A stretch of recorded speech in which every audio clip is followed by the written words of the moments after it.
Welcome to എജ്യൂപോഡ്. നമ്മുടെ Christmas exam ട്രാക്കിൽ എത്തിയിട്ടുണ്ട്. പലരും പഠിക്കാൻ വേണ്ടി തുടങ്ങിയിട്ടുണ്ടായിരിക്കും. പക്ഷേ പലരും ഇപ്പോഴും പഠിക്കണോ വേണ്ടേ എന്ന് ആലോചിച്ചിരിക്കുന്നവരായിരിക്കും മെജോറിറ്റി പേരും. മിസ്സിന് അറിയാം. അങ്ങനെയുള്ള ആൾക്കാരൊക്കെ ഒന്ന് ശ്രദ്ധിച്ചോ, ട്രാക്കിൽ എത്തിയിട്ടുണ്ട്. ഇനിയും നിങ്ങൾ ആലോചിച്ചിരിക്കുകയാണെങ്കിൽ എക്സാം ഹാളിൽ ക്വസ്റ്റ്യൻ പേപ്പർ കിട്ടുന്ന സമയത്തും മക്കളെ നിങ്ങൾ ആലോചിച്ചിരിക്കേണ്ടി വരും. അതുകൊണ്ട് അതിനെക്കൊണ്ട് ഇനി ടൈം വേസ്റ്റ് ചെയ്യണ്ട, പഠിക്കാൻ വേണ്ടി തുടങ്ങിക്കോ കേട്ടോ. സോ മിസ് ഇന്ന് നിങ്ങൾക്ക് നിങ്ങളുടെ അടുത്ത് വന്നിരിക്കുന്നത് എന്തിനു വേണ്ടിയിട്ടാണ്? ക്രിസ്മസ് എക്സാമിന് നിങ്ങളുടെ 9ാം ക്ലാസ്സിലെ ഏതൊക്കെ ചാപ്റ്റേഴ്സ് നിങ്ങൾ പഠിക്കണം, ഏതൊക്കെ ചാപ്റ്ററിൽ നിന്ന് നിങ്ങൾക്ക് ക്വസ്റ്റ്യൻ വരുമെന്ന് പറഞ്ഞു തരാൻ വേണ്ടിയിട്ടാണ്. സോ ഓണ എക്സാമിന് നമ്മൾ എത്ര യൂണിറ്റ് ആയിരുന്നു പഠിച്ചിട്ടുണ്ടായിരുന്നേ? ആകെ ഫസ്റ്റിലെ 2 യൂണിറ്റ് ആണ് നമ്മൾ ഓണം എക്സാമിന് പഠിച്ചിട്ടുണ്ടായിരുന്നത്. അല്ലേ? ഈ 1ാമത്തെയും 2ാമത്തെയും യൂണിറ്റ് മാത്രമാണ് നമ്മൾ ഓണം എക്സാമിന് പഠിച്ചത്. സ്വാഭാവികമായിട്ടും ക്രിസ്മസ് എക്സാമിലേക്ക് വരുമ്പം നിങ്ങൾക്ക് അടുത്ത 2 യൂണിറ്റ് ആണ് വരുന്നത്, അതായത് 3ാമത്തെയും 4ാമത്തെയും. ഓക്കെ, 3ാമത്തെ 4ാമത്തെ യൂണിറ്റ് ആണ്. 3ാമത്തെ യൂണിറ്റിൽ നമ്മൾ 2 ചാപ്റ്റേഴ്സ് പഠിച്ചു. 4ാമത്തെ യൂണിറ്റിൽ നമ്മൾ 3 ചാപ്റ്റേഴ്സ് പഠിച്ചു. നോക്കിയേ, 3ാമത്തെ യൂണിറ്റിൽ ആദ്യം നമ്മൾ പഠിച്ചത് ഒരു ലേഖനമാണ്, പിന്നീട് ഒരു കവിതയാണ്. ഇനി 4ാമത്തെ യൂണിറ്റിലേക്ക് വരുമ്പം വീണ്ടും ഒരു ലേഖനം പഠിച്ചു, ലോക കഥ, കവിത. അങ്ങനെ ടോട്ടൽ നമ്മൾ 5 ചാപ്റ്റേഴ്സ് ആണ് ഓണ എക്സാമിന് ശേഷം പഠിച്ചത്.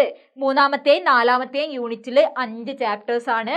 ഈ 5 ചാപ്റ്റേഴ്സ് മക്കളെ ഒരു കോംപ്രമൈസും ഇല്ലാതെ നന്നാക്കി നിങ്ങൾ പഠിച്ചു വെച്ചോ.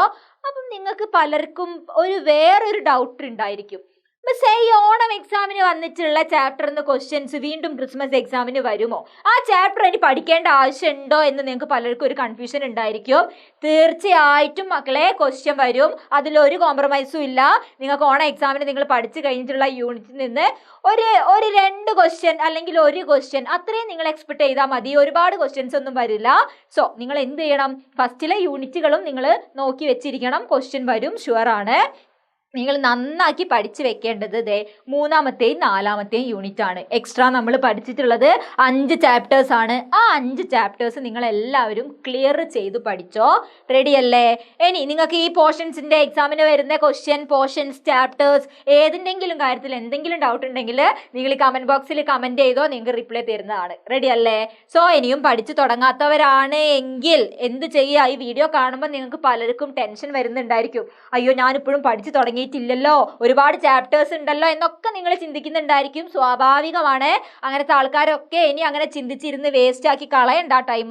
ഇന്ന് തന്നെ പഠിക്കാൻ തുടങ്ങിക്കോ. എത്ര ചാപ്റ്റേഴ്സ് ആണ് എന്നുള്ള കാര്യങ്ങളൊക്കെ ഒന്ന് നിങ്ങൾ എടുത്ത് നോട്ട് ചെയ്ത് വെച്ചോ. വേറൊരു ബുക്കിലേക്കോ എവിടെയെങ്കിലും നിങ്ങൾ മാർക്ക് ചെയ്ത് വെച്ചോ. ടോട്ടൽ എത്ര ചാപ്റ്റേഴ്സ് ഉണ്ട് എന്നൊക്കെ ഒന്ന് കാൽക്കുലേറ്റ് ചെയ്ത് സെറ്റാക്കി പഠിക്കാൻ വേണ്ടി തുടങ്ങിക്കോ. റെഡി അല്ലേ?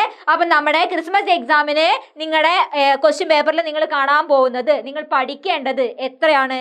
ഈ 4 യൂണിറ്റുകളാണ്. ആദ്യത്തെ 4 യൂണിറ്റുകളാണ്. അതിൽ 3ാമത്തെയും 4ാമത്തെയും യൂണിറ്റ് നന്നാക്കി നിങ്ങൾ പഠിച്ചു വെച്ചിരിക്കണം. റെഡി അല്ലേ? ഈ കാര്യത്തിൽ ഇനി കൺഫ്യൂഷൻ ഒന്നും ഇല്ലല്ലോ. സെറ്റ് അല്ലേ? യെസ്.